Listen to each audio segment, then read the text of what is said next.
शहर से दूर एक गांव था। उस गांव में सभी गांव वालों को सिर्फ बेटा ही चाहिए था। इसलिए बेटे की चाह में उस गांव में पिछले 10 सालों में एक भी लड़की का जन्म नहीं हुआ था। इसी घटिया सोच की वजह से कोई भी पड़ोस के गांव वाला वहां अपनी लड़की की शादी नहीं करता था और उस गांव के सारे मर्द कुंवारे थे। पिछले 10 सालों से उस गांव में किसी भी जवान की शादी नहीं हो रही थी। वहीं गांव में जंगलों में एक भूत का वास था। उस भूत को भी एक लड़की की चाह थी, लेकिन उस गांव में किसी की शादी ही नहीं हो रही थी। इस वजह से वह भूत भी लड़की के लिए तड़प रहा था। फिर एक दिन रात होने पर भूत लड़की की चाह में गांव आता है। सभी गांव वाले उसे छुप छुप कर देख रहे होते हैं। भूत घरों की खिड़कियों से झांक झांक कर लड़की की तलाश कर रहा होता है, लेकिन उसे कोई भी जवान औरत दिखाई नहीं देती। ए कमबख्त गांव वालों, तुम्हारा नाश मिटे। क्या तुम एक भी लड़की इस गांव में नहीं ला सकते जिसके शरीर पर मैं कब्जा कर सकूं? तभी उस रास्ते से ललिया और राजू गुजर रहे होते हैं और उनका सामना उस भूत से हो जाता है। उन दोनों की सिट्टी पिट्टी गुल हो जाती है। अरे राजू भाई, ये तो वही कंवारा भूत है जो पिछले 10 सालों से लड़की की तलाश कर रहा है। अब क्या करे भाई? ए नास मिटो, तुम किस बात के मर्द हो? तुमसे तो कोई लड़की शादी भी नहीं करना चाहती। लानत है तुम्हारी मर्दानगी पर।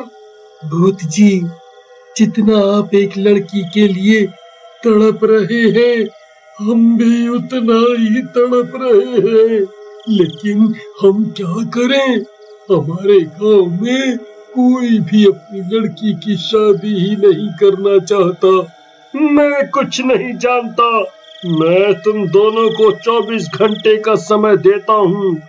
अगर तुम में से कोई शादी करके इस गांव में लड़की नहीं लाया तो कल रात मैं तुम्हारे घर में घुसकर पूरे परिवार को कच्चा खा जाऊंगा। याद रखना, तुम्हारे पास कल रात तक का समय है। फिर इतना बोलकर वह भूत वहाँ से चला जाता है। राजू भाई, आज हम ये किस मुसीबत में फंस गए? अब क्या करें? लड़की कहाँ से लाए जब पिछले 10 सालों में इस गांव में किसी की शादी नहीं हुई? तो हमारी शादी एक दिन में कैसे होगी? इसी तरह पूरी रात बीत जाती है और अगला दिन हो जाता है।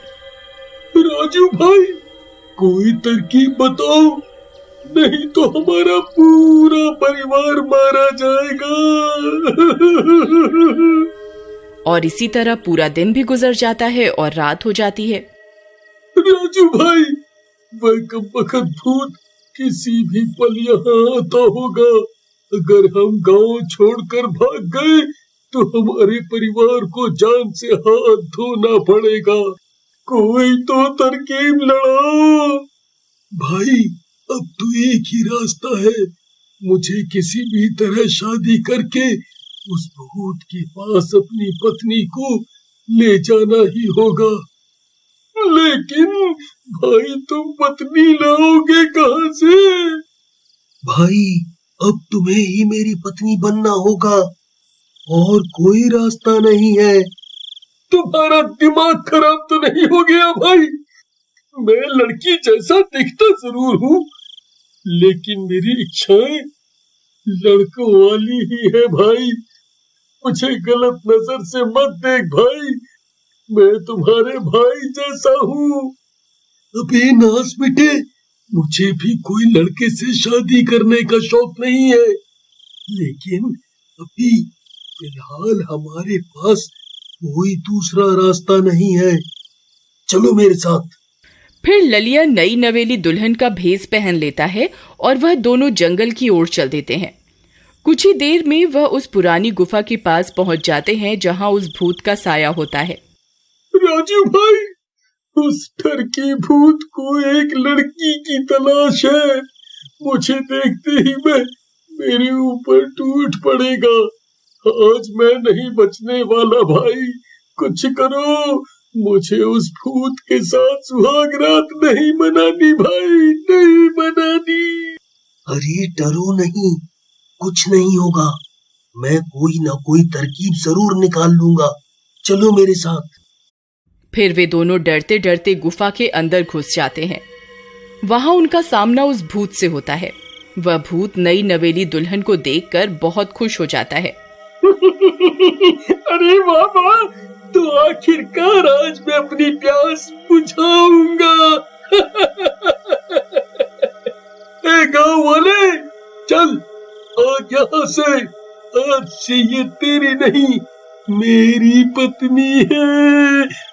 आज मेरी शादी की पहली रात है। अरे मर गए रे, अब क्या करूं? यहाँ एक पल भी और रुका तो ये मेरी जान ले लेगा। ललिया भाई, मुझे माफ करना, मैं यहाँ और नहीं रुक सकता। अरे नास बेटे राजू, मुझे यहाँ अकेला छोड़कर कहाँ जा रहा है? ये कमबख्त भूत मेरे साथ सुहाग रात मनाना चाहता है। रुक जा, कहाँ भाग रहा है तू? मुझे छोड़कर कहाँ भाग रहा है तू? फिर राजू अपनी जान बचाकर वहां से भाग जाता है। आ मेरी रानी, जाओ मेरे लिए गर्मा गर्म दूध लेकर आओ ना। राजू जैसे ही गुफा के बाहर पहुंचता है, उसे ललिया की जोर जोर से चिल्लाने की आवाज आने लगती है। अरे अरे मर गया रे। अरे कमबख्त, मैं एक लड़का हूँ। छोड़ मुझे, छोड़। धोखा, तुम दोनों ने मेरे साथ धोखा किया। ये तुमने अच्छा नहीं किया। कोई बात नहीं, इसकी सजा तुझे जरूर मिलेगी। अब तू ही मेरे बच्चे की माँ बनेगा। फिर भूत अपनी जादुई शक्तियों से ललिया को प्रेग्नेंट कर देता है। ललिया का पेट फूल जाता है। अरे मर गया रे, बहुत दर्द हो रहा है रे। अरे भूत, तेरा नाश बेटे, ये तूने क्या कर दिया कमबख्त? मुझे प्रेग्नेंट कर दिया।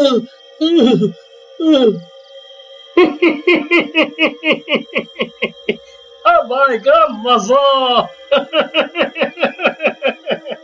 फिर ललिया वहां से भाग जाता है।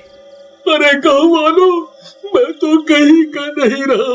इस भूत ने तो मेरी इज्जत ही लूट ली। अरे मर गया रे, मैं तो किसी को मुंह दिखाने लायक ही नहीं रहा। हे भगवान, ये मेरे साथ क्या क्या हो गया? हाय रे। अरे भाई ललिया, ये कैसे हो गया? तुम तो मर्द थे, तुम प्रेग्नेंट कैसे हो गए? कमबख्त गाँव वालों, ये सब तुम्हारी वजह से ही हुआ है। और करो बेटे की चाह, तुम लोगों की वजह से ही पूरे गांव के मर्द कुंवारे बैठे हैं। तुम्हारे कर्मों की वजह से कोई भी इस गांव में अपनी लड़की नहीं बिहाना चाहता। अब ले लो मजे। फिर अगले दिन आसपास के सभी गांव में ललिया के गर्भ से होने की बात फैल जाती है। अब क्या करें भाई? अब कुछ ही दिनों में ललिया का बच्चा पैदा हो जाएगा। कहीं वह भी शैतानी बच्चा हुआ तो वह पूरे गांव में आतंक मचा देगा भाई। तुम सही कहते हो भाई, हमें अभी सरपंच से इसके बारे में बात करनी होगी। फिर कुछ गांव वाले मिलकर सरपंच के पास जाते हैं। सरपंच जी, आप ललिया के बारे में तो जानते ही हैं। कुछ ही दिनों में वह एक शैतान के बच्चे को जन्म देने वाला है। अगर ऐसा हो गया तो वह बच्चा पूरे गांव को तबाह कर देगा। तुम सही कहते हो, हमें उस ललिया को जान से मारना होगा, इसी में सबकी भलाई है। ये सारी बातें राजू सुन लेता है और भागता हुआ ललिया के घर जाता है। ललिया भाई कहाँ हो तुम? ललिया भाई, जल्दी बाहर आओ। फिर ललिया राजू की आवाज सुनकर बाहर आता है। क्या हुआ भाई, जो शोर मचा रहे हो? भाई तुम्हें इसी वक्त यहाँ से भागना होगा।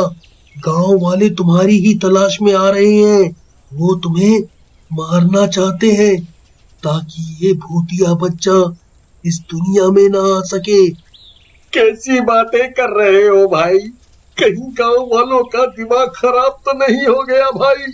इसमें मेरी क्या गलती है? ये लोग मेरी जान के पीछे क्यों पड़ गए हैं भाई, क्यों पड़ गए हैं? मुझे कुछ नहीं पता भाई। अगर तुम्हें अपनी जान बचानी है तो जल्दी यहाँ से भागो। अरे मारो रे, आज ये बच के नहीं जाना चाहिए, इसे जिंदा नहीं छोड़ना है। ललिया भाई जल्दी भागो, जल्दी। लेकिन भाई मैं जाऊं कहाँ? मैं जहाँ भी जाऊंगा ये गांव वाले मुझे जिंदा नहीं छोड़ेंगे। भाई एक शख्स है जो तुम्हारी जान जरूर बचाएगा। तुम उस भूत की गुफा में जाओ। तुम उसके बच्चे की माँ बनने वाले हो। हाँ हाँ, मेरा मतलब है तुम उसके बच्चे के बाप बनने वाले हो। वो तुम्हें मरने नहीं देगा। अरे भागो रे, ये कमबख्त तो मेरी जान के पीछे ही पड़ गए हैं। अरे अरे भूत जी, आप कहाँ हो? मेरी रक्षा करो। ये सब गांव वाले मुझे और आपके बच्चे को मारना चाहते हैं। इनकी इतनी हिम्मत, आने दो।